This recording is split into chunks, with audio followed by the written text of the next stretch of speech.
Good morning. Today's devotion is for April 4th, and we're still in the book of Philippians. And the title for today's devotion is Wisdom and Love Do Go Together.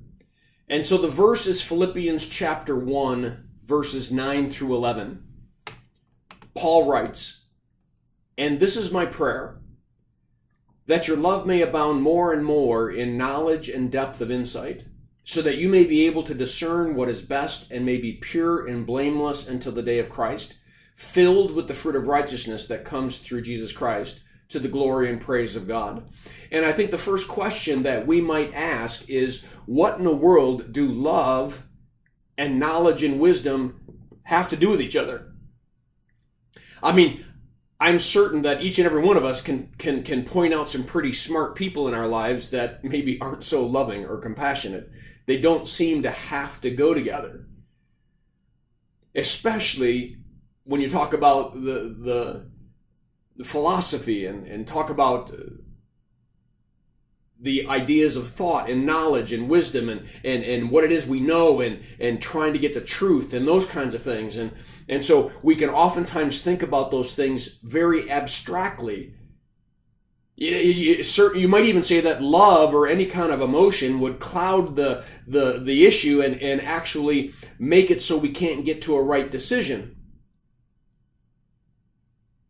But the strange thing is, Paul sees just the opposite. And I think Solomon, who was one of the wisest men ever, would also say the same thing.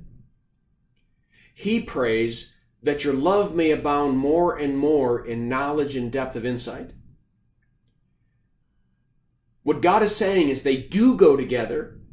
Matter of fact, you can't have true wisdom and you can't have true knowledge without the love and the compassion that goes with it. Let me put it this way.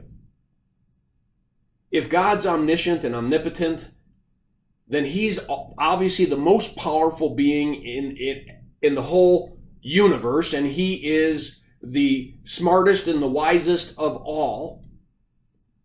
But when he describes himself as love, as compassionate, forgiving, caring. Because it's love that makes knowledge wise. It's love that curbs the human intellect and its ability to go everywhere and makes it go in a certain direction. Love is that it becomes, as I said, the curb, the control mechanism. So we have to grow in our love and in our wisdom together. And I think the perfect picture would be Jesus. Being the Son of God, he was the wisest of all beings ever to walk on this earth. And he was also the most loving and the most compassionate. And isn't it interesting that we're told in Scripture that we should speak the truth in love?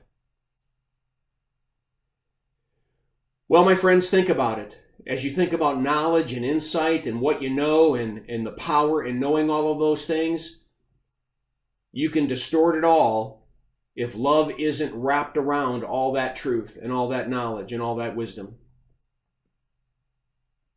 Well, I encourage you to read the devotion attached, and I pray that this devotion is a blessing to you. Have a firmly rooted day.